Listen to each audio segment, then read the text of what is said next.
depths of imagination comes terror like no other. From experiments gone wrong, things crawling from atomic wastes, alien behemoths, prehistoric titans. Nowhere is safe when they strike without warning. Can nothing stop these forces of destruction?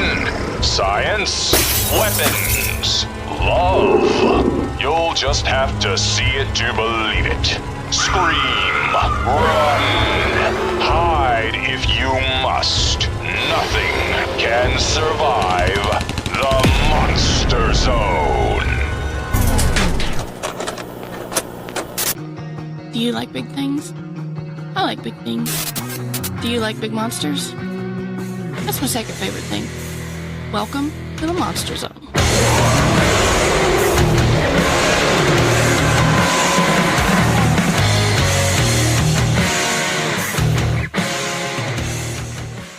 Greetings, folks.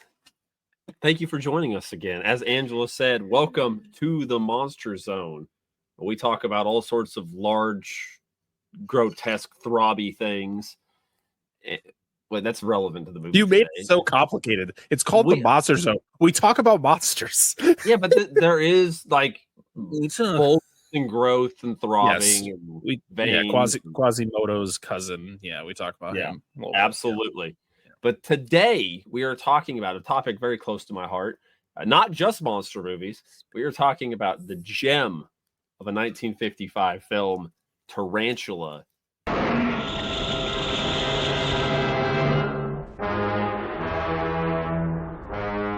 But what if circumstances were to magnify one of them in size and strength, took it out of its primitive world and turned it loose in ours? Then expect something that's fiercer, more cruel and deadly than anything that ever walked the earth. Even science was stunned. The new atomic miracle should have been mankind's greatest boon. Instead, when such power to cause phenomenal growth proved dangerously unstable, man was confronted with his most shocking blunder. The isotope triggered our nutrients into a nightmare. A blunder that transformed a tiny insect into the 100-foot spider that was now ravaging the panic-stricken countryside.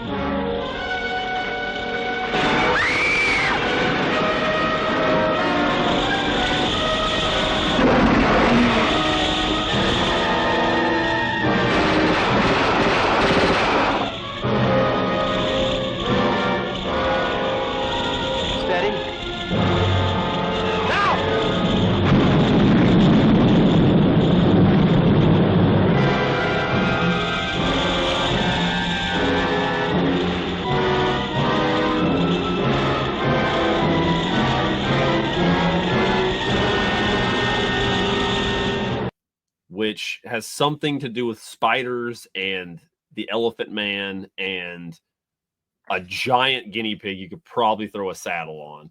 Oh, absolutely.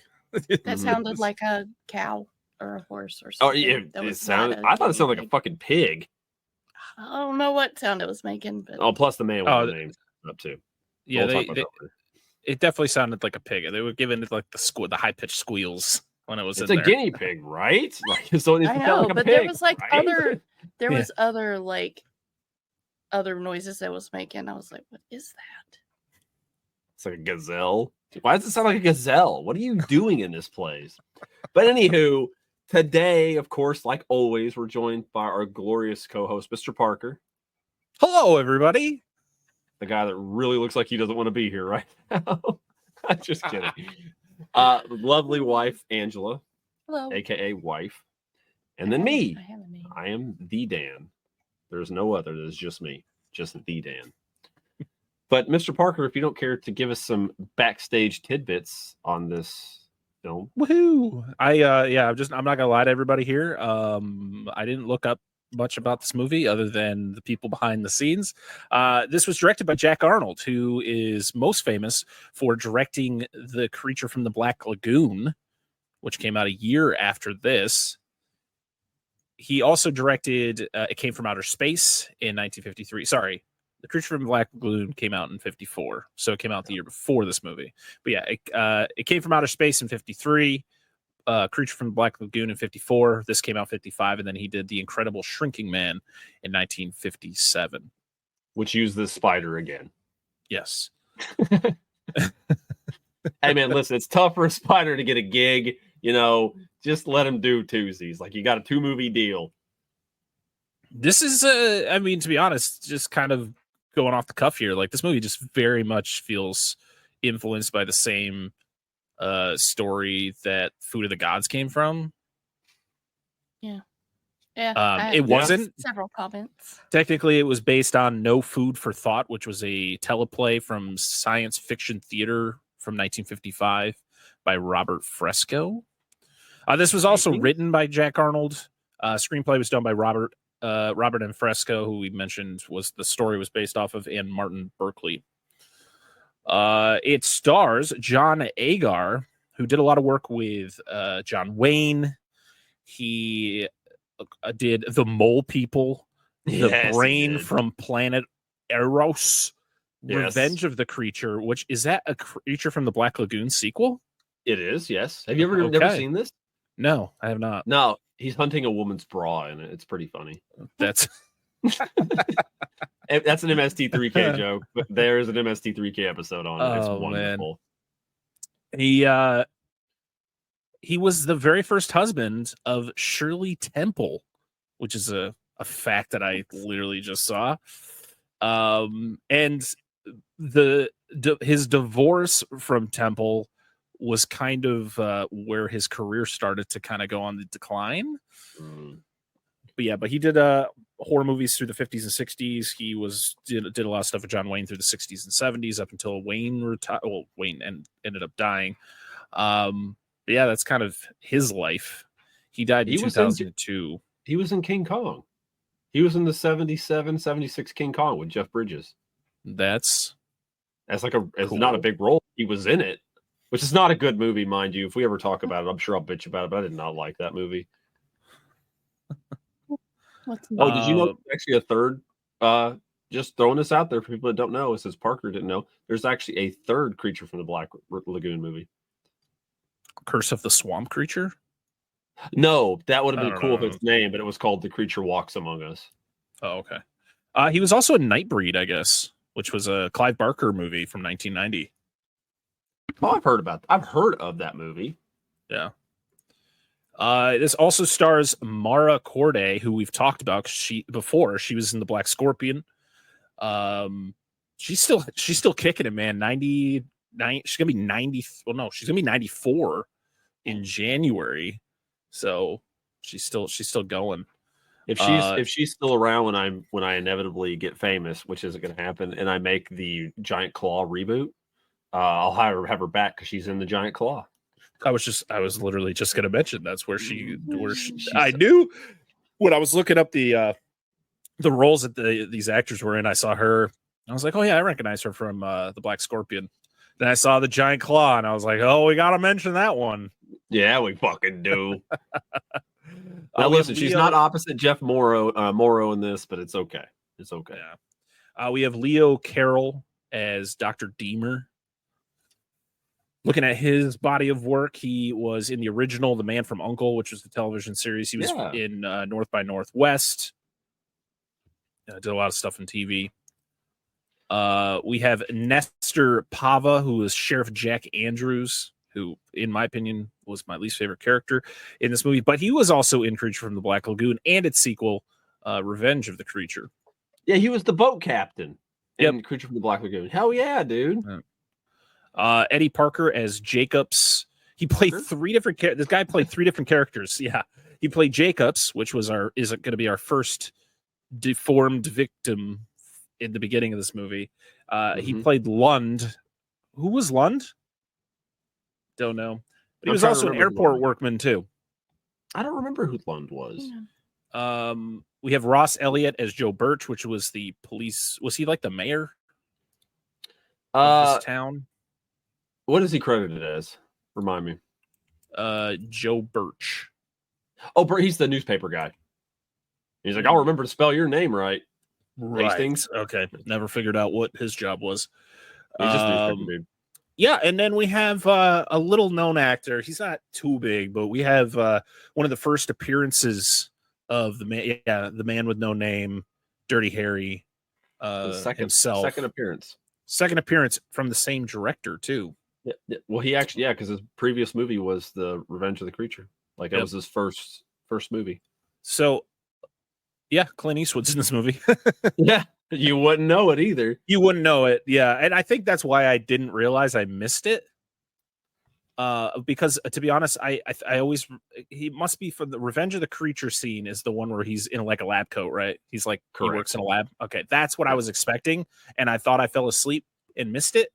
But then I remember I look at it, I was like, oh, he was one of the pilots. I mixed that up in my mind too, because I was like, no, this is the one where he's the pilot, because I always remember the lab thing, and there's a lab scene in this movie, so I get him, all the time. So this is definitely a movie that takes inspiration, of course, from like them.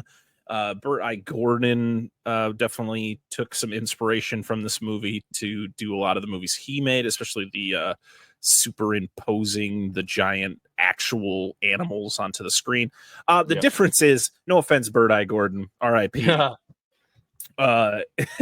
This was done better than most of Burt, especially Gordon's like earlier works, like the stuff that came out in the 50s. Like when we talked about Food of the Gods, like that was, you could see there was definitely some really bad effects in that movie, but there were some actual like improved decent scenes. This movie, I just want to mention, you sent me the colorized version of this movie. Yes, it was horrible. It was awful. I really wish I just watched it straight up black and white, because I was like, I was getting a little woozy watching it because the colors were everywhere. I was like, oh my god. There were moments where like the characters would be like half black and white and half not even close to the color tones that you feel they're supposed to be.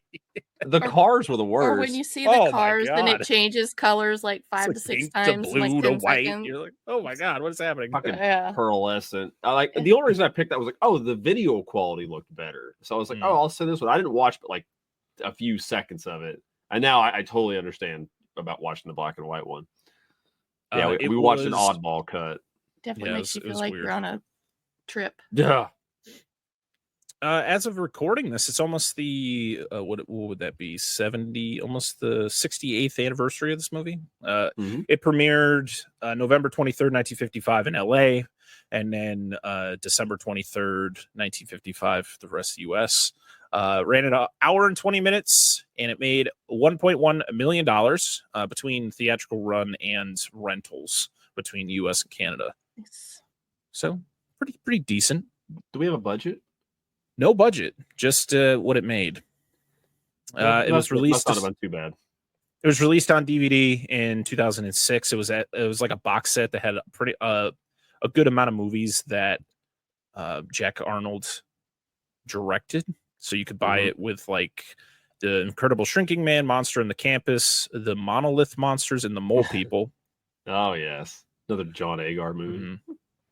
And that's pretty much it for this movie, at least the stuff that I ended up looking up. So let's get to that plot. Did this get a Blu-ray?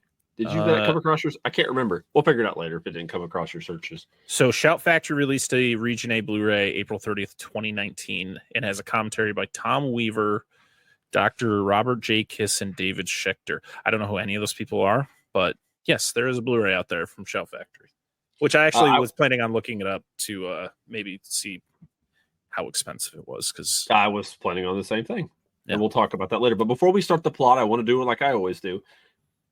What do you guys have any past experience with this film? Or I've heard of it. I heard of it before we did the show. Like I've heard of a lot of these movies. I just never had any interest in watching them because I was someone who grew up watching a lot of movies from this time, and I was kind of just like, I think it was mostly just the movies my mom was showing me. I wasn't shown a lot of these monster movies. It was mostly like comedies and rom-coms from the time, and you can only watch so many of those before you're just like, oh god, I'm so sick of this fucking time. Yeah, I understand. Oh, happy me. We've never watched this, but I'm sad that you didn't write down some of my comments. Oh, well, hopefully you remembered some of them. I was just penciling in things that I was saying, and like I have little notes all around this fucking page. Of course, this is just an excuse to talk about my history. I swear. Which I mean, I like getting the movies you guys have seen before or have heard of, but it's kind of my excuse to talk about this random shit. But I actually didn't watch this a lot growing up. I actually didn't see it till a bit later. It was I remember having the VHS collaborations, Hollywood Dinosaur and Amazing Monsters of Movie Land or whatever, those VHSs we got in there. Yeah. And I've seen clips of it, and it's always the scene with the lab at the end that you could kind of see clips from. But that's about it. This is prior to my big interest in raising tarantulas. And of course, in doing that, of course, it shows you learn a little bit more. And the poster is extremely inaccurate because it's like a wolf spider, but we're not going to get into that. But yes, it's a fun. I don't want to get into that. I'm not giving my review. Anyway, I watched it way later on thanks to Monster Vision, AMC Monster Fest, stuff like that. Yeah, I see it up there. It's staring at us. It is. It's staring at those dull, lifeless eyes. but it wouldn't be able to see you because it's blind as fuck. Well, not real. Well, yeah, but trying to be blind as fuck and have no idea. We'll get into that when we watch. But anyway, that's my experience. I'm not going to get into some big rant. Didn't watch it a lot growing up, but I have seen it a few times on television. I don't even think I own this on DVD. That's a shame. That's a damn shame. I should fix that. Anyway, start of the movie. It's $25 on Amazon on Blu-ray. I'd buy it. Anyway, we'll get into it. We'll talk about why later. Have we got a podcast for you? Bad movies, worse people. I mean, look, you like getting a couple beers in you, watching a bad movie, and yucking it up with your friends. That's what we're doing. We have microphones. We have great impersonations. We have bad impersonations. I think it might be one of the best podcasts I've ever heard. It's the best podcast I've ever heard, fellas. And I ain't lying through my giant teeth. There's a sample. Yes. You can find us anywhere. Badmoviesworsepeople.com. Come check us out. If you don't follow us, we will follow you home. But the movie opens with what I like to quote. It's them. We're watching them again. It's the desert. Yep. It's shots of the desert. I say it's in my notes say them or another desert movie. It could have been shot in the same location or a similar location. It's hard to say. It's the fucking desert. It looks like the desert. Right. Then during these shots of the desert, we see a man wandering out, which I also asked, is this the Elephant Man? Because he looks fucked up. Like he's like growths and he just looks weird. And he looks like he's wearing pajamas or some shit. I can't. Is it pajamas or a lab coat? Like, is this guy napping or something? But anyway, so he walks a little bit and kind of like falls over and dies. And then we get our title card for Tarantula, or as I started calling it by the end of the movie, Green Acres versus the Giant Spider. And I also wondered, because there's a huge stone outcropping in the background, which I'm pretty sure it's the one we see later, I was concerned if the man died of rock poisoning. I don't think it's a real thing, but in my mind it is now. So it just says, title card, the man died of rock poisoning. Oh, no. We're introduced to our title character who comes in on a plane and immediately, I didn't have to look this up. I know it's an IMDb in the notes. Immediately jumps into his 1955 Ford Sunliner. I know what this is. Such a crazy opening, man. This man flies his own plane in. He's like, hey, nice man, suit. Check the ride. And then he just hops in his car. It's convertible and just, he's gone. You're like, what? Yeah, he refers to it as his ship. He's like, check the ship. Yep. Like, all right. I mean, it would have been better if he had just jumped out of his plane into the car and taken off. Yeah, why didn't he just? He should have like parachuted out of the plane into the car. And the mechanic has to like run after the plane, jump in. Yeah. Exactly. It just keeps going. Stop doing this shit, Matt. Anyway, so this is Matt Hastings. This is John Agar's main character. He is the town doctor, which this is. The name escapes me. Rocky Flats, Pine Rock. Something, I don't know. It's a small desert town. That's all that matters. Yeah, that guy is in his pajamas. He's totally in his fucking pajamas. His pants are on backwards. He's got I made a comment because his pants tie in the back. Oh, that's right. And I was like, sir, I think you're wearing them wrong. I wonder if it's okay. I didn't know if it was do that. Like one of the prosthetics he had, they had to like. Anyway. Neither he gave himself a wedgie. I mean, while wearing those. Well, he's like, I can't go to the house without my pants on, even though I'm dying of boulder poisoning. Like and Anyway, so he puts his Not pants the on back. rock poisoning. This is what I get for eating rocks. Curse the rock diet. Shrock. Rock. There we go. The kids were asking us, will we make an Apollo and Friends reference? Yes. Shrock. Yes. If you know, you know. So we made Mr. Jacobs. He goes to his office. We hear about his quirky receptionist, Josh. Yeah, the old man. the nosy old man who works at the Yeah, counter. He calls him an old codger later for fucking eavesdropping on Because him. he It's eavesdrops. great. He's like, I just love how he just accepts it. He's like, yeah, I do that. Were you Yeah. listening in on my call? Yeah, it What's was. he gonna do about it? Yeah. Listen, I'm gonna die in like 2 weeks. So you gonna fire me? So anyway, he gets summoned. Jack gets to his office, gets called over by the sheriff. Like, hey, we got something crazy going on. I've never seen this before. We found a dude. Looks like such and such. Come on over. So he's like, all right, whatever. I'll come over. So it's a small town. Shit usually doesn't happen here. The sheriff's name's Jack, by the way, and I'll be referring to him as such. So Matt goes to the morgue to ID. They think it's a gentleman named Jacobs, which was the dude from the opening credits, and of course, Matt identifies Jacobs properly, and he says he has oh my god, acromegalia. Acromegalia, Yeah, that's I spelled it wrong here, which is a real disease. It is of an overactive pituitary gland. It causes growth and deformation in the hands, feet, face, all that stuff. But he didn't have it that long ago. So essentially, like, it's a rapid onset, which is unprecedented. Yeah. Well, because there's people who are like, oh yeah, we saw him not too long ago. He didn't, like, a few days ago, and he didn't look like 4 days look like that. And they're like, well, then it can't be that. And it's like this whole thing where everybody's just arguing whether it is or it isn't. That's where fucking Big Dick Professor Gerald comes in. I can't remember his last name. Starts with a D or Deemer, Professor Deemer. Professor Deemer comes in waving his big ass dick around. That's exactly what it is. I knew him forever. He was my friend. 30 years it took us to make that serum. This man has the same tone of voice throughout the entire movie. There is no change in tone, even when his face is melting. I know. He's like, that was my friend.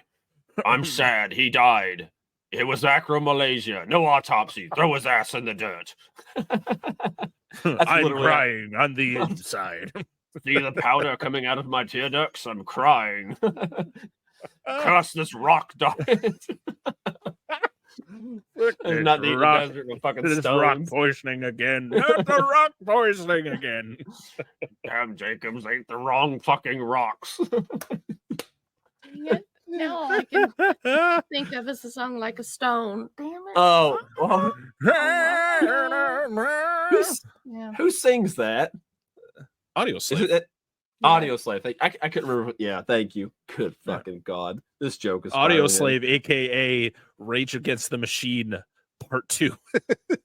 Well, okay. We were oh my God. Okay, I gotta say this. We were talking about the radio stations here where I live. We're in a small town. Everything's either country or Christian music. All right, we're in the South. It's whatever. So my buddy said, one of my coworkers said, we should make our own radio station, like guerrilla radio. And I was like, I've got an idea. We'll make like our own radio station. He said, we'll play like just rock and rap and stuff, what they normally don't play around here. Gorilla or gorilla? Gorilla. Like the song. G-U-E-R. Yeah, like Rebels. Not like the animal. Yeah. Okay. However, that's why I was asking. I wanted to have a segment on it and have like 8:30, 9 o'clock, and have it be titled "Lights Out" with Guerrilla Radio. Oh my God! I was thinking we were thinking the same fucking thing. But Guerrilla Radio. But it's not going to be the same thing you think. I want it to be somebody reading a bedtime story. Oh. This is a small block. That was not even close to what I was expecting. No, but then it's going to be 100% uncensored radio. So we're going to play metal and rock, rap, whatever the hell people want to listen to, and then just have this 1 second, like, like, hey, you turn it on for your kids, and it'd just be like Dr. Seuss or something for like 10, 15 minutes, and then back to the. Who you have to get to read that though. The Parker? guy that you used to fall asleep to. The radio guy you said. He's passed away. What the fuck is that guy always puts me to sleep? But there's another guy that sounds like him.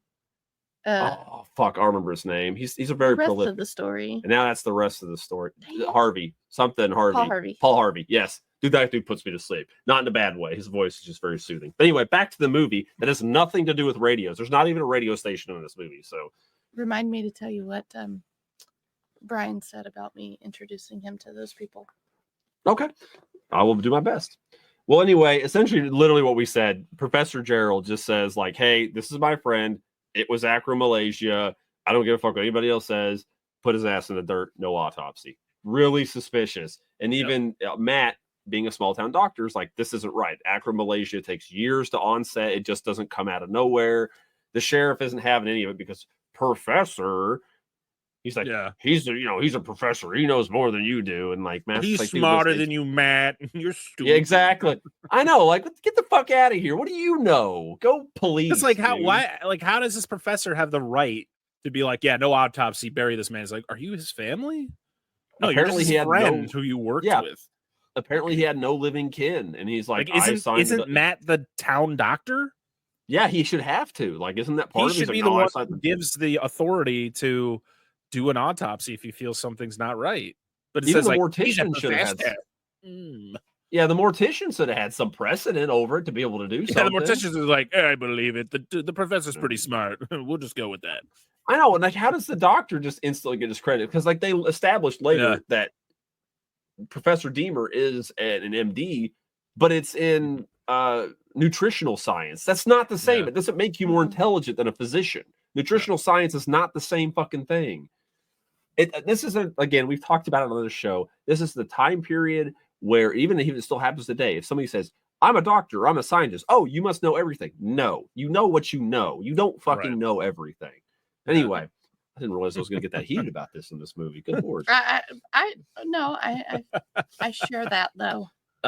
You go back to Gerald's lab, which is on the thing right here, and he is injecting animals with a serum, which we'll learn about more later. And my comment about this whole scene where he takes the serum and he pulls it up he draws it up into the syringe, but then he takes the syringe out and he gets the air out, but you see the serum pop up out of the end of the needle. I'm like, you just put gloves on, the little whatever it's called, put gloves on through the hole to draw the serum up, but then you're like shooting it up in the air. This is only a minorly radioactive substance. Like lands on his hand, starts melting it. Like, oh, this is normal. Should have kept those gloves on. I know, right? But anyway, you see demonstrations of big, like he's injecting animals, and you see like this large ass guinea pig, which I want to just like flop its ears and touch it. I love guinea pigs and the rats. The rats. Yeah, there's a rat and a guinea pig. But for the time, it's a good blue screen or green screen effects. It doesn't look bad. I think it's called compositing. I think it's done well. You can't see like the clear like cut off. And of course, then he's holding like a spider, tarantula, and then you see a big one in the background, the big glass container. Yeah. But it's making all kinds of noises. It's making I don't think the tarantula should. No, the species. Go ahead. No, I just gotta say, I'm just happy that it didn't make the high pitched, obnoxious sounds that the ants from them made. And beginning of the end, did the same thing. Oh God! Because I'll let you guys know, most spiders do not make noise. Most spiders do not have ears, so they can't hear noise. And they usually do what's called stridulation, which is rubbing parts of their bodies together, similar to crickets. But that's a very small species of tarantula. It's usually stuff from Australia that do stridulation. Anyway, you learned some stuff about spiders today.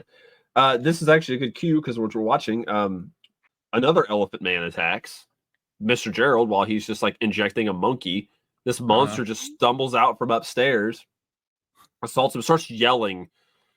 I don't even remember what he all yells to him. Something about, serums and, you're going to die too. And essentially attacks Gerald and like knocks him the fuck out and injects him with this serum, right? Tries to choke him out. Yep. And then gets so far out, stumbles, and then like falls over. That's after they break the fucking lab. They break the glass with the fucking tarantula, the big tarantula in it. And it's just this huge rumbles happening. This tarantula's like, I'm getting the fuck out of here. Just there's a big fire, electrical shit's going Yep. off. Yeah. Yeah, while this is going, the tarantula just casually Like strolls this- out. He's like out the back door, like This Please. tarantula would not be moving this slow with Ew. all the vibrations going It on. would not, but this is about the speed tarantulas move. By the way, if you're ever interested in one, I recommend looking up. They're great pets. They really, really are. I'm not a joke. They're not guinea pigs and gerbils or cats and dogs. They don't like, oh, love me. No, they're like goldfish. You just they're not look at them, pettable cool. pets. Yeah, they're not. No, that's not how they work. It's like, guys, look at me. I've got this poison sea urchin. Watch me cuddle with it. Like, probably not so much. Though most tarantula venom, there's no lethal tarantula venom. So even though they say otherwise in this, but I don't. From my information and research, they don't fall. Yeah, they're full of crap. Anyway, so the guinea pig gets out. Elephant Man. The guinea pig gets out. Not the guinea pig. I'm sorry. The tarantula gets out. The guinea pig goes up in flames. So we have guinea bacon. no. Poor pig. Got some porky. Yeah, we just wanted to woot, but it's just like they just come back. It's just like a giant pork chop. That's in a what cage. I Like, was the fuck's going on? prepared for. You know, the normal noises that guinea pigs make, and I'm like, what is that? What is going? Why does it sound like a gorilla? What the fuck's going? Anyway, good lord. The professor gets up and sees kind of the aftermath of everything. Takes the dude, the deformed dude that was inside, and like takes him outside and buries him in the fucking desert. And we get surprised because he just drops dead. He just Yep. Similar to the dude Jacobs at the beginning. Yep. By the way, we find out this is Paul later, another scientist that works here. He was a former assistant who Yes. they say he left. He left. He's So doing he somewhere. gets buried in the desert behind the building, and Gerald gets a surprise monkey attack. I don't remember the monkey's name. That's Furious George or something like that. I can't remember. I can't remember the monkey's name. Just the fuck. To be honest, I don't even remember if it had a name. It's just a capuchin monkey that pops up. I would assume that there was no name calling for any of these animals because he knew they were just science. That's true, because he is experimenting on the monkey too, so it's probably not that closely attached. They usually don't get that close. Yes, we're introduced. We go back to town. We're introduced to Joe Birch. He's the newsman, and then we're also very quickly introduced to our female lead in the movie, which we have Steve. I'm sorry, but this is the first woman I've ever seen or heard of where her name is Stephanie. And she goes by the nickname Steve. It's Gleefully. Like, it's not like, all right. Call me that. Listen, I don't have an Steve. issue with it, but it's just very odd to me. It was like Steph, you know. Well, I guess it's I guess Richard and Dick. Like, where does that come from? Yeah. That's way further off. I do not know the origin of that. So, essentially, through a series of events, Matt meets up with Steve. Steve has to go to Professor Deemer's place, and Matt offers to escort her out there. Of course he does. Oh, absolutely. If you're talking about a 50s monster movie, that lead needs to have a fucking woo yes. He wants to take her to dinner while all the chaos is going It's a quick on. thing. That wasn't Black Scorpion, so that's relevant. She was there. Yeah. Now, I will say, for the actress, I can't think Mara. I think Mara was her name. Yeah. She's charming in this movie. She is in Charming. Giant Claw and Black Scorpion. Like, she's great. I love her characters because there's some nice banter between like just some of the characters here that I enjoy.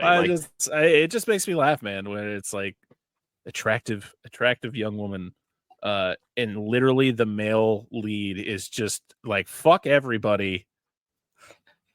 That's I'm the going, one. I'm going for her. Yeah, I want to talk to her every opportunity I get. There's literally a moment later in the movie where he's talking to one of the shop owners, and like they're having a pretty good conversation. And then as soon as she like shows up, he's just like, I gotta go. He's just like kind of pushes the dude out of the way. He's like, Steve, let me carry your books. Yeah, I know, right? It's like, doctor, come back. But seriously, my dick's falling off. I'll talk to you later, Jim. Just I gotta talk to. Put some ice on it. You'll be fine. Put some ice on it. Eat some more rocks. It's good for you. But anyway, yeah, stay away from it. Just don't eat the wrong ones, man. If it's got spots on it, it ain't right. But there's some nice banter between like before that with Matt and then Birch and the fucking sheriff, because Birch was like, "Hey, I'm the news guy," and the sheriff didn't tell him about Jacobs dying, and Matt's just kind of there watching the sheriff kind of get his ass reamed a little bit, and it's just kind of, I love it. It's not just the stilted, like, for me, it's not like you see in a lot of movies. It's just like boom, boom, boom, boom, like plot relevant, plot relevant, plot relevant. It's just kind of like these guys kind of banter back and forth a little bit, and some of it feels kind of fun, and I enjoy some of it. I got a chuckle or two here out of it. But anywho, they go out to Steve and Matt, which is going to be weird. Go out when I start doing this, but they go out to Gerald's place, Dr. Deemer's place, Professor Deemer's place, and Professor Deemer's being shady as fuck during all of this about dodging questions about these other people. And they mention that who's Paul? They mentioned about Paul. They mentioned about Jacobs, and that Steve didn't know Jacobs died because Steve's the one that Jacobs is the one that invited Steve out. And then we find out about Paul, and he's like, "Oh, he left," but obviously Paul just fucking died like 2 scenes ago, got buried in the desert, and like he's just being super fucking shady about it. But you do figure out that Deemer is essentially creating some kind of super nutrition that, like, it's going to replace food. It causes things to grow faster and quicker, and like literally organisms can sustain themselves on nothing but this nutrient that he's making. Is this where he talks about population? Yes, he does talk about the population, which is wrong. It is wrong, because he says about the year 2000, he says like 3.6 billion, but it's like double that, the total world population. And it's cool though. Like, he really goes into a spiel, and it's kind of big for Matt because Deemer doesn't like Matt, and it's the first time he's really been out there. And even then, he thinks it's shady as hell because you have all these really big scientist people that live 20 miles out in the middle of nowhere with nobody around to bother them. It just seems fishy. Anyhow, this house does not look like it belongs where they're at. Like, they're in Arizona. This house looks like it belongs in the Florida Keys. Like, a plantation style home. Yeah, the it white looks like pillars Ernest Hemingway's house. Like, I don't know if you've ever seen pictures of Ernest Hemingway's house that's in the Florida Keys. It's very similar to this, and that's all I could think of every time they would show it. Yeah, because it's got like it looks like a not thatched roof, but like something along the lines of not, things that are supposed to be on your roof. It's not like shingles. Shingles, that. Yeah. Yeah, it's not like that. It looks like it would catch fire very easily. You get a little bit of an interlude of a lot of science stuff here, because like I said, they talk. You do get one important plot related thing is Professor Deemer does give Matt permission to give an autopsy on Jacobs. He's like, I was emotional at the time, allegedly, because he didn't act emotional. He was emotional at the time, so go ahead and do your autopsy. You'll find out it's acromalacia, whatever. So Matt leaves. Steve's staying there as an intern because that was her job, or a lab assistant / intern / housekeeper, because it's the 50s and women got to do all that stuff. Yeah, I just read that. No, there's other ones in here that are good. We get some flashes of Steve helping Professor Deemer do things, and she steps away, and Professor Deemer starts like grabbing at his arm and his shoulder and referring to, if we get this right, there'll be human trials and it won't be a mistake like last time. And she's not like, doesn't ask anything about it, but she seems like something is off. It seems like this is kind of weird. But Steve's like, hey, listen, science is science, but a lady has to get her hair done. It's actually a quote. So she goes into town to get her hair did. And what was the business we found? And I had to look up the name for. Hillary. Shoot. So there's a business that had a name. I was like, what does this fucking mean? And it's somebody that makes hats. Yeah. But I couldn't remember. It's not like a typical name you would associate with that. So she goes into town. This is the scene you were talking about. The dude's like, oh, dude, my dick's it's in my hand, doc. What do I do about it? He's like, just like you said, put some ice on it or whatever. He's like, I gotta go. Matt sees, of course, Steve. So he's like, oh shit. And like he runs over there and offers the books. There's something about skipping class. So they hang out together. And is this where they go find Captain Planet? Maybe I can't remember the Captain Planet joke. He said something about what causes this is earth, wind, Oh, and that's earth, in a wind, minute. Yeah, and water. yeah. It's fucking damn it. It's Don Cheadle. That's what it is. Don Cheadle, Captain Planet. So they meet up and they kind of like talk a little bit. Then they go out in the middle of the desert and we get like the romance thing. Oh, the desert, it's so beautiful. Yeah, it is beautiful. I was like, is it? But I guess it depends on your perspective. Right. And they're out there talking about the rock formation. I swear it's the same one for the beginning of the movie. Yeah, I think so. I think that's why the tarantula ends up showing up here. Yeah, it's a millenary. A millenary is somebody that makes hats. Called. All right. Didn't even know that was a thing. We're learning other things. Absolutely. You watch the show, you learn a thing or two. Listen to this show. However you're consuming it. There you go. And there's a line of dialogue where they talk about, the earth, wind, water, the planets, said, go planet. By your powers combined, I am Captain Planet. And we could just do the whole song.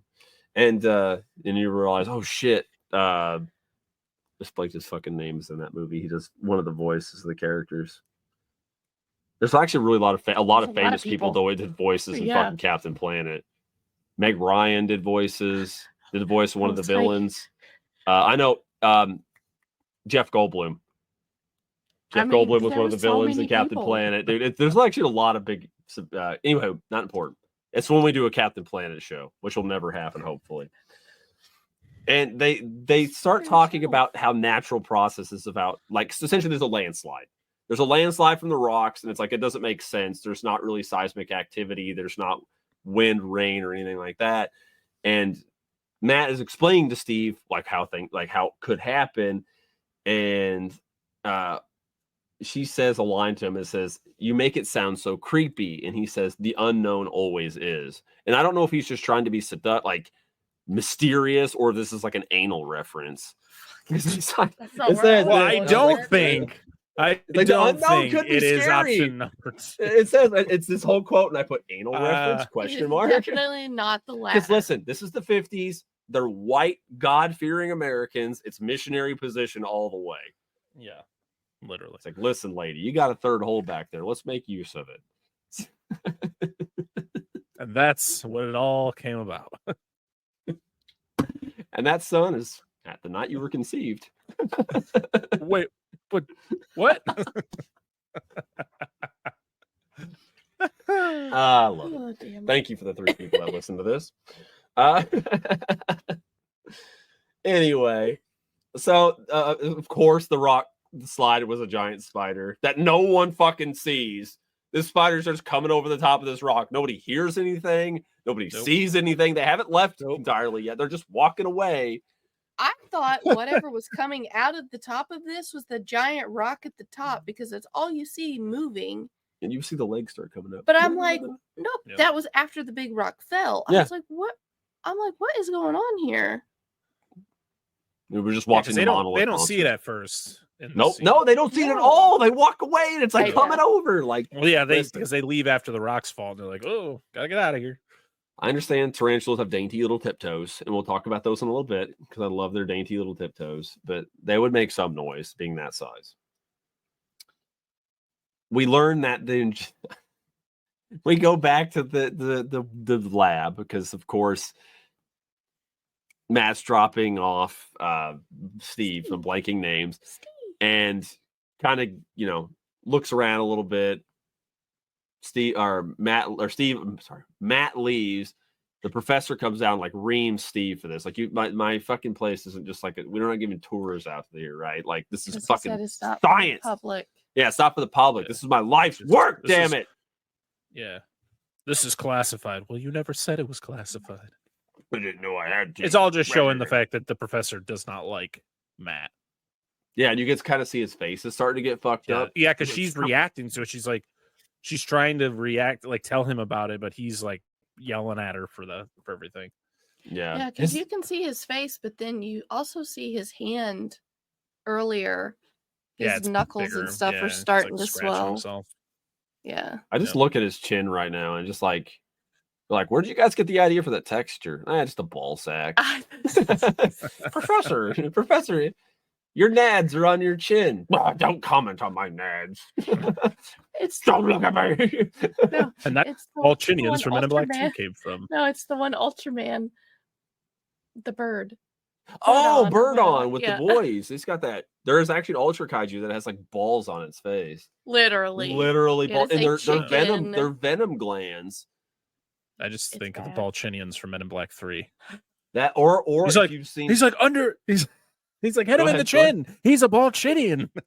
He pulls down the thing and it's 2 buck testicles hanging. dude, it reminds me of the thing from movie 43 Oh Jesus! with Hugh Fucking Jackman. Hugh Jackman, yeah. I just really took the wind out of me. I've never seen that whole movie, just that skit, because my buddy showed me. I was like, I cannot believe Hugh Jackman is doing this bit right fucking now.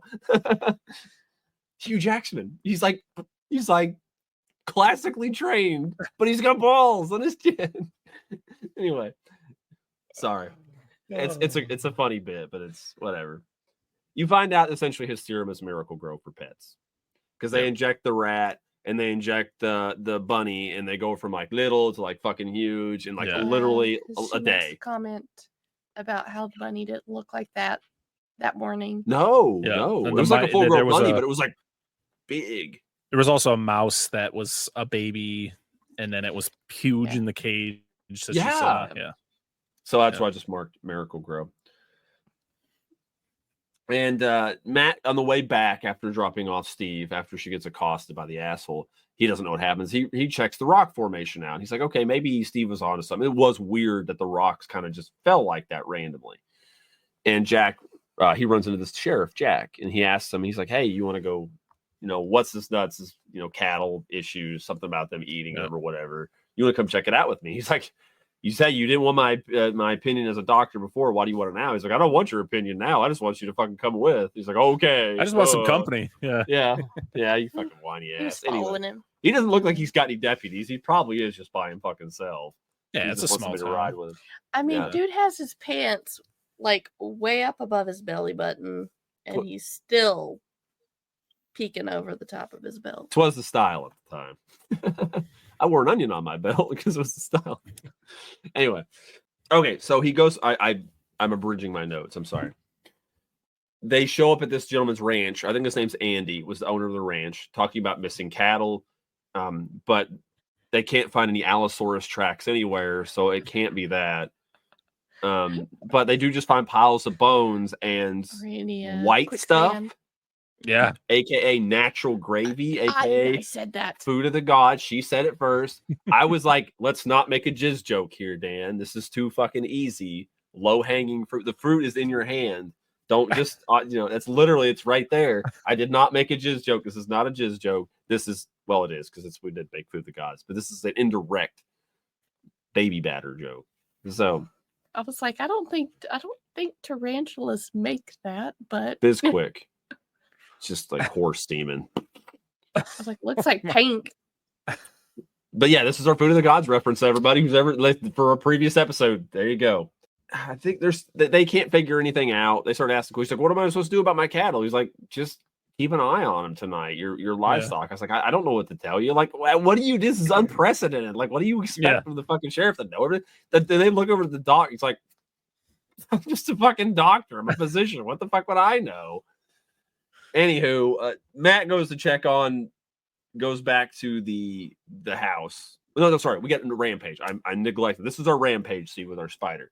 So we get the tarantula shows up, attacks Andy's ranch, eats some of his horses, eats him, ends up attacking a couple dudes in a fucking truck. It just like heaves the truck off the damn road.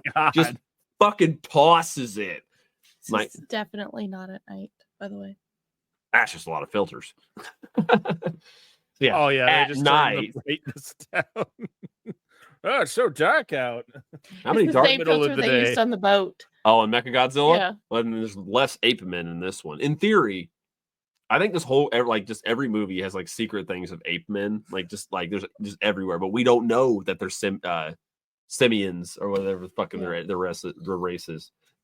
They're the aliens from the third planet of the black hole system. That's what they are. We'll cover Godzilla vs. Mechagodzilla eventually, one day. But it's in our wheel. It is in our wheel. We've yet to hit a Godzilla movie. We will eventually. So, like I said, rampage scene. Everybody gets fucked up. We get the white stuff, the natural gravy. Matt, is this when they check on the truck? I think Yeah, this they is do. when They check on the find the truck. truck. Yeah, yeah, because like, we see the sheriff explains like what happened. He literally explains the fact that the whatever did this just tossed it 30 yards off the road. Yeah, He's like, was there any survivors? It's like, are you serious? Yeah, exactly. And mind you, Parker, you talked about it earlier. The spider like coming up over the hill and stuff, the tarantula, and like it looks like for what they did, like good. Like it's not, you can't see like shadowed out areas. You're not supposed to see like translucent or nothing. LSD trip.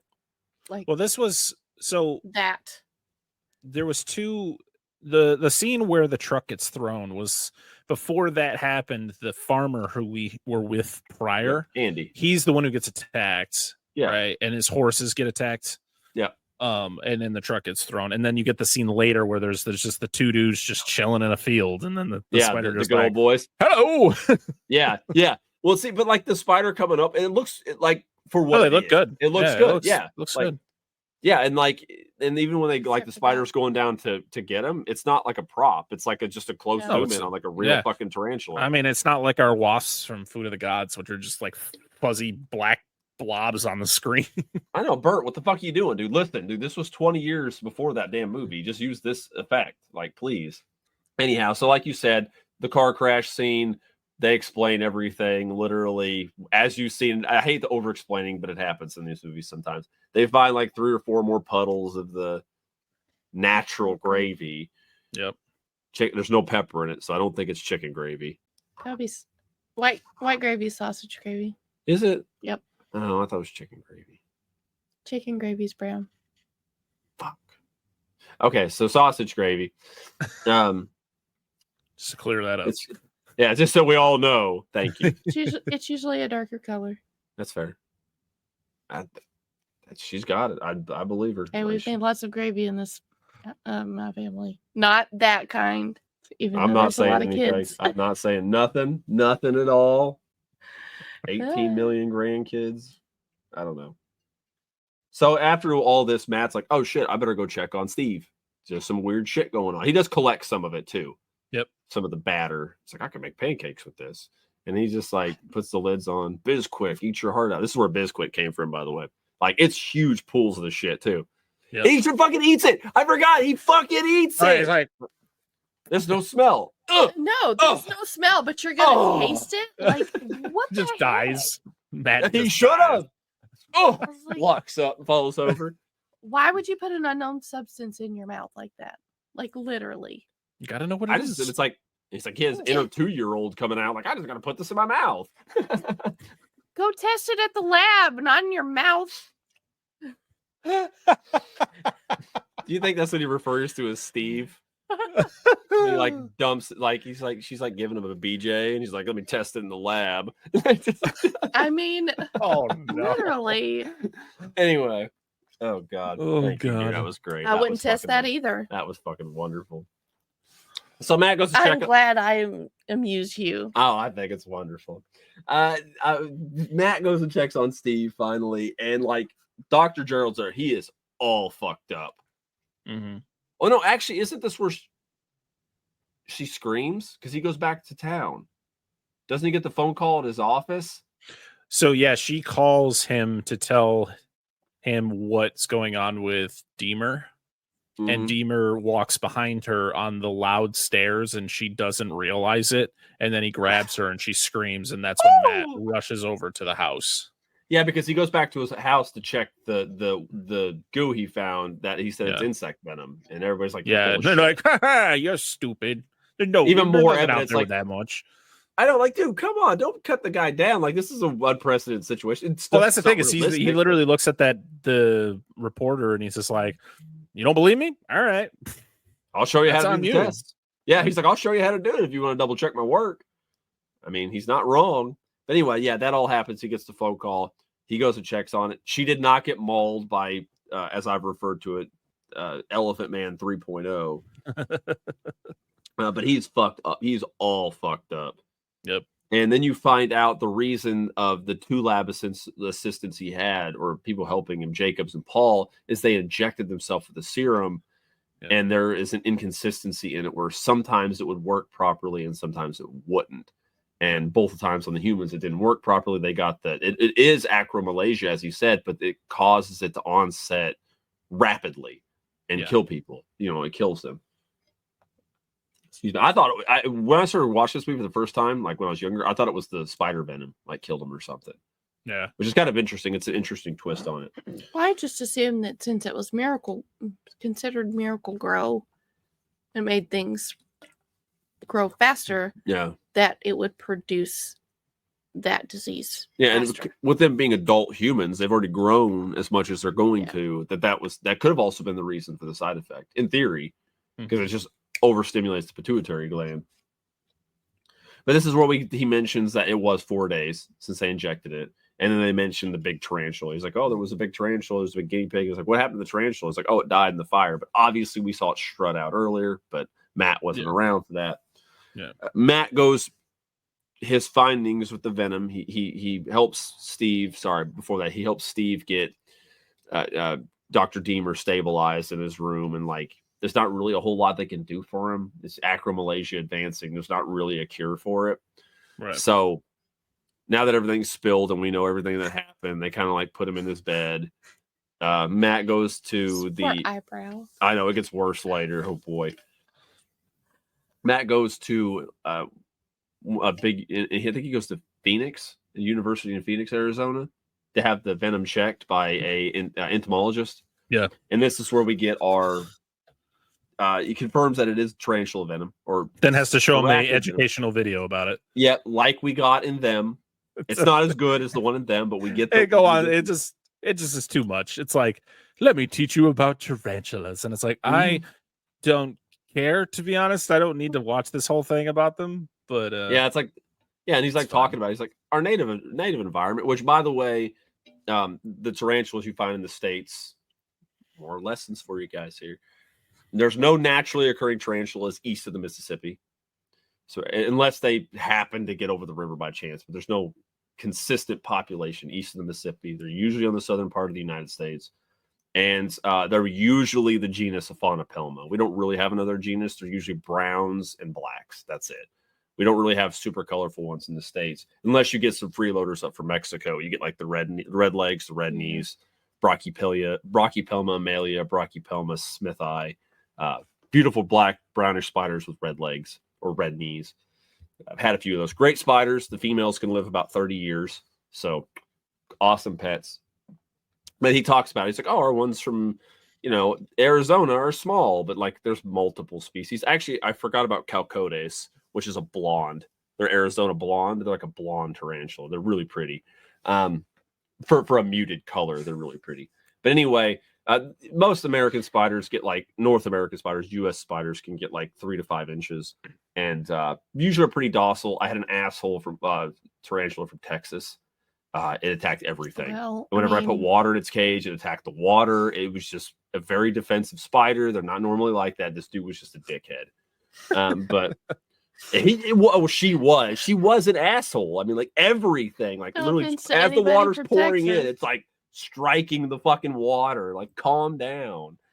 Yeah, she was quite the. I don't remember the scientific name for her. I don't know. Texas Browns is what they literally, like he said, he could just spray water in there, and she's like, yeah. Like, so I take it she couldn't be handled.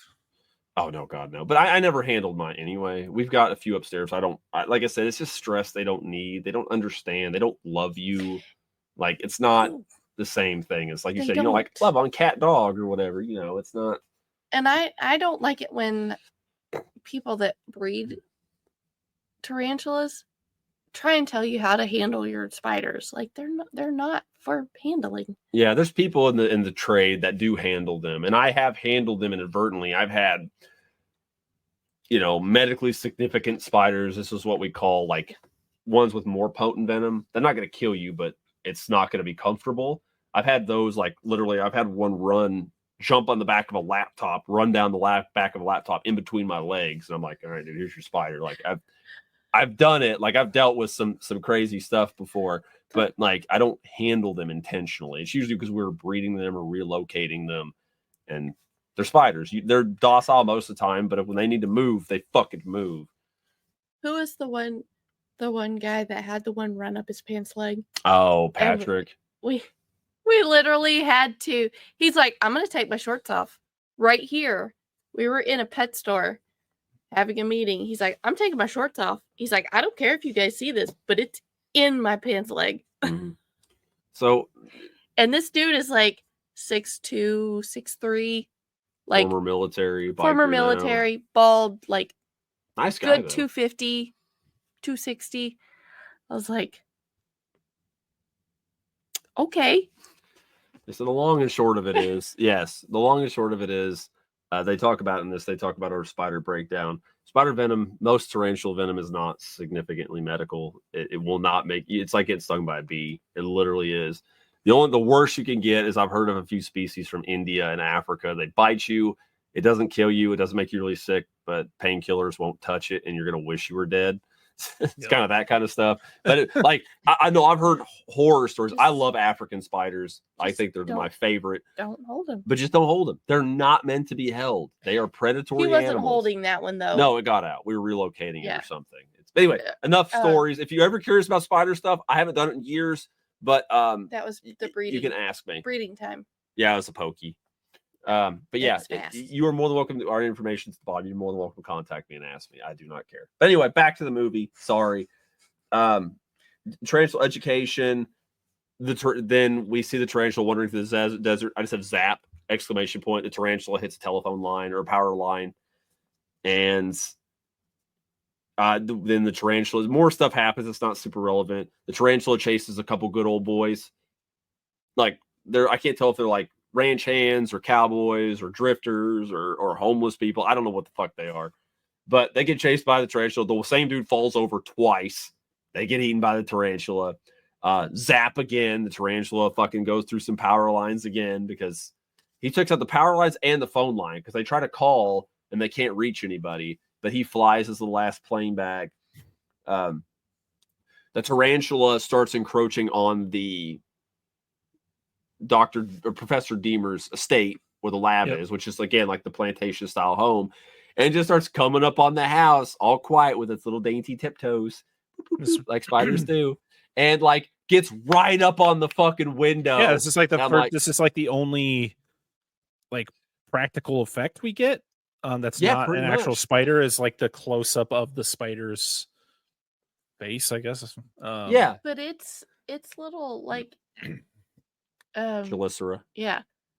That's what its fangs are attached to. Would have hit the window or the house closer than because they stick out like this. Yeah, and they're what they show the face. And I'm like, geez, that thing is getting really close. The face that they use for it is more modeled off a wolf spider. Tarantulas are actually an older form of spider, and their eyes are normally on top. And tarantulas are generally they can't see. Like they're pretty much blind. Number. They usually move. They usually sense their prey by vibration of the ground or air moving over their body. They got bristles. They can feel the air moving over their body. That's how they detect prey. They are blind as fuck. That's how they got this one to move, was from air.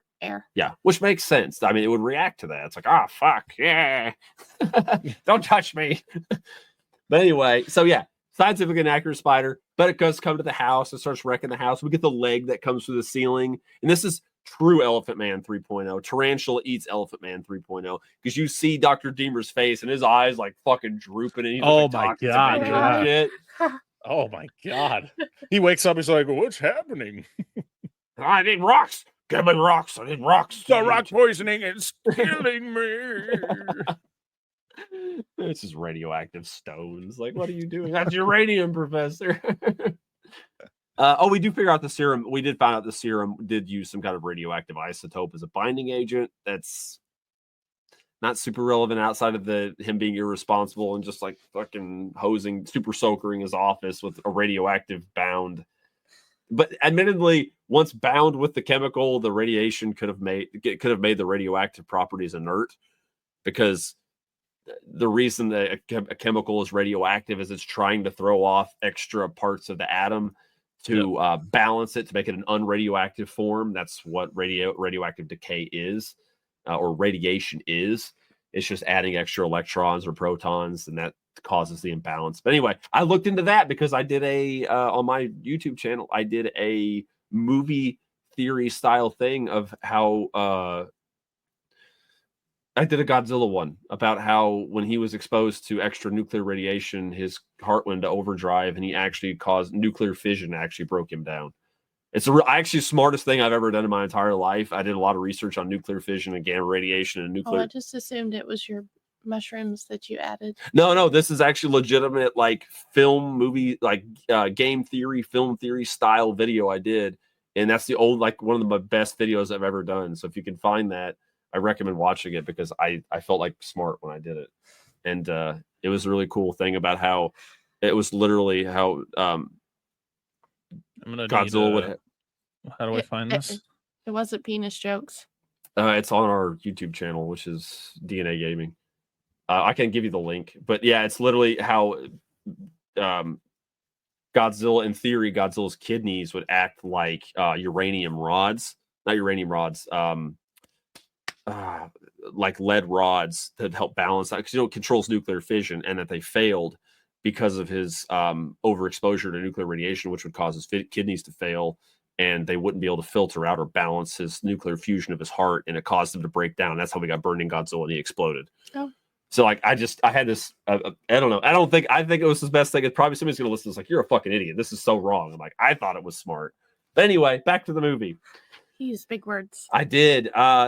Matt saves Steve from the house. The spider gives chase after like all over the house. The spider's like, this is my fucking house. I will play with my Ken doll. How she missed the up close of the spider in the window, though. The peeping Tom spider, like we talked about. Like he's in the fucking window and nobody notices. Does like, she not have any peripheral vision? I know it's because I would have seen it. It's getting dark, but you should notice like a darker shadow, like blocking your fucking anyway. And it's moving as she's walking by. Like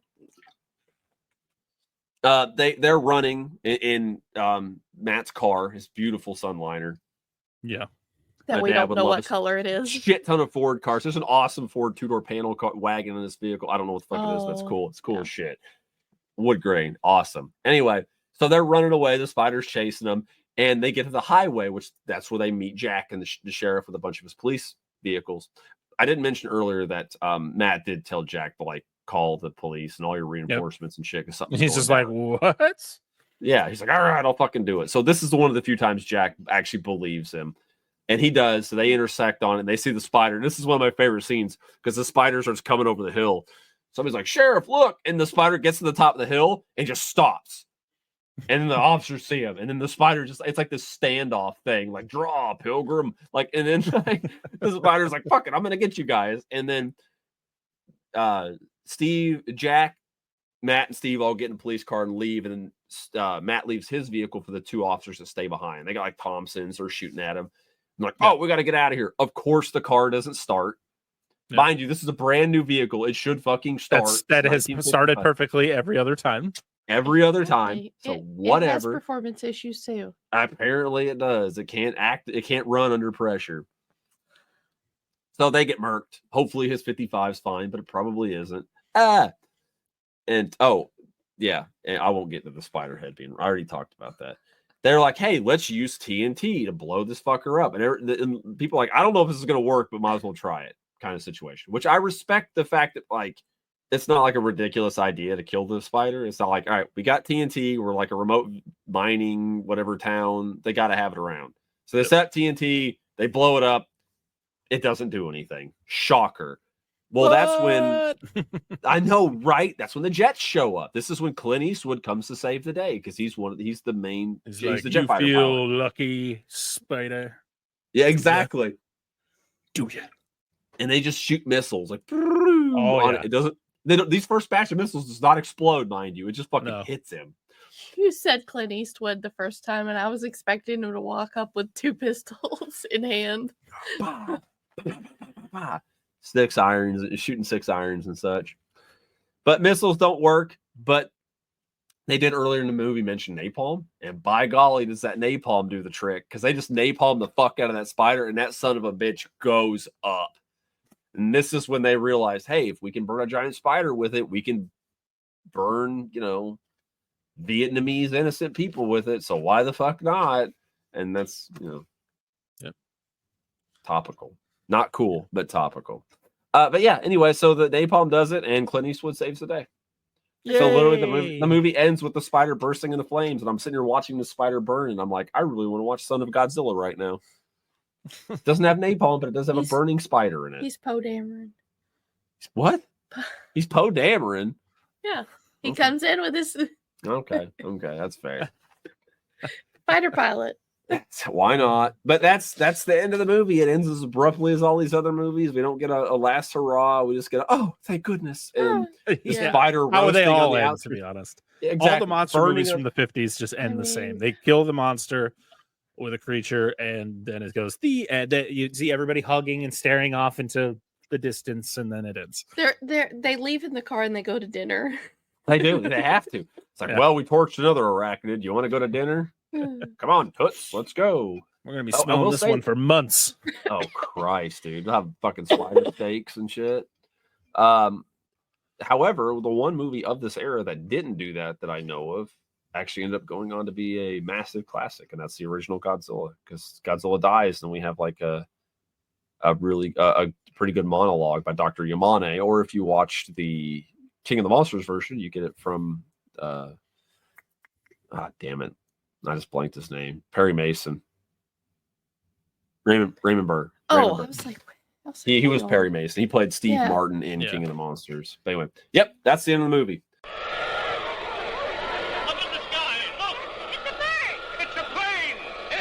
Geeks with Beards. Do you like action? How about a little comedy? Join the Geeks with Beards podcast. When I ask the question, why do people like Magneto? What the beep? We cover all the eras.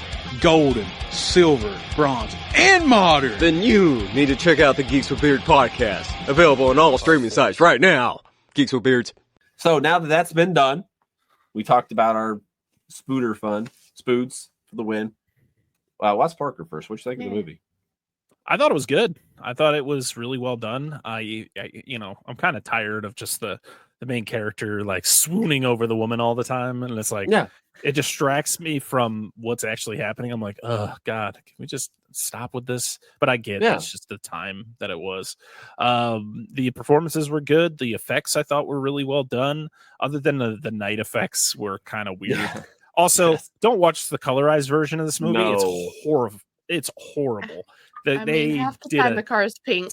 terrible job doing a colorization of this movie. Just watch in black and white like it's supposed to be watched. Yeah, please. It's a lot of fun. I definitely would rewatch this one. Definitely want to rewatch in black and white. I think this would be a fun one to do like a commentary track on. I think it'd be fun to go back and rewatch some of these movies that we've done on the show as commentary tracks down the road. But I enjoyed it. I thought it was fun. What about you, wife? I mean, my comments that I made. I enjoyed it. I was all for the practical effects. I mean, what Parker said about the nighttime shots that were clearly shot, during the day. Yeah. Oh, yes. I mean, we've watched several movies that were like that. I'm like, I don't think that was nighttime. That's there's way too much reflection off of everything. Right. But I'd watch it again. I enjoyed it. So. Well, I'm going to share y'all's sentiments, obviously, because this is a lady, by the way. This spider. I love spiders. I love these movies, and I've been made schlocky. Like, I think of other movies like Giant Spider Invasion or Kingdom of the Spiders, which has William Shatner in it. Not that great of a movie. I actually don't like it because there's a lot of spiders getting killed in it, unfortunately. Yeah. Tarantulas are a little on the fat side. They don't like being dropped, and they don't do well with heights. So, as you know, I'm very partial to tarantulas. I love them. And I love this movie. I like the characters. They got some fun banter. The characters were charming. and it could have easily have just been like just play it straight. But like I said, I didn't realize this is the director for Creature of the Black Lagoon, which is my favorite classic Universal monster movie, and it's good. I love it. I think I'm going to pick this up on Blu-ray. I don't see why I don't have it yet. And this is for sure. This is definitely one that's got a lot of rewatchability. It's not long. It's like you said, it's 80 minutes. That's it. Yep. So it's a good short jaunt. There's some fun effects. People get murked. You get naturally occurring gravy.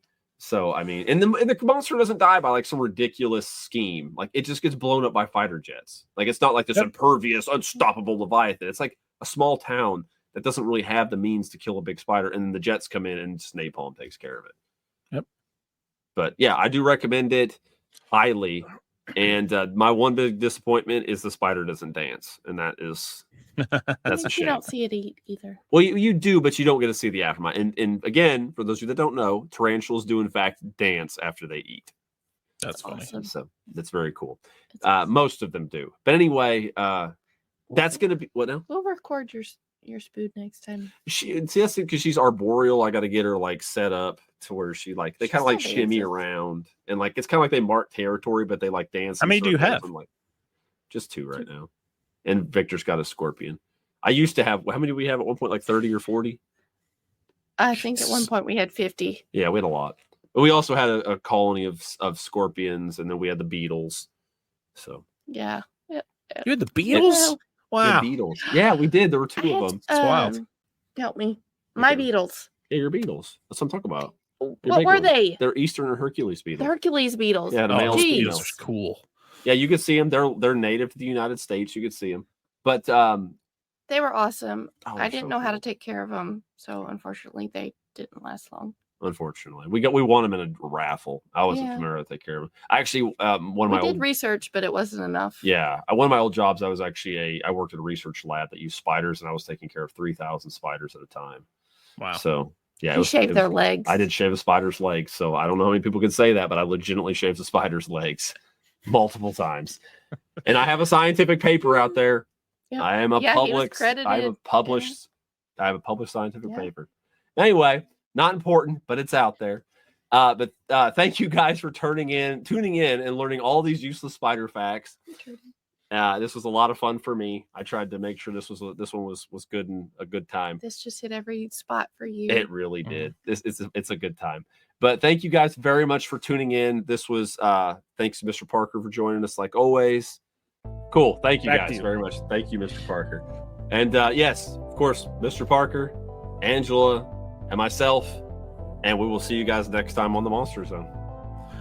Goodbye. Bye. Watch monster movies.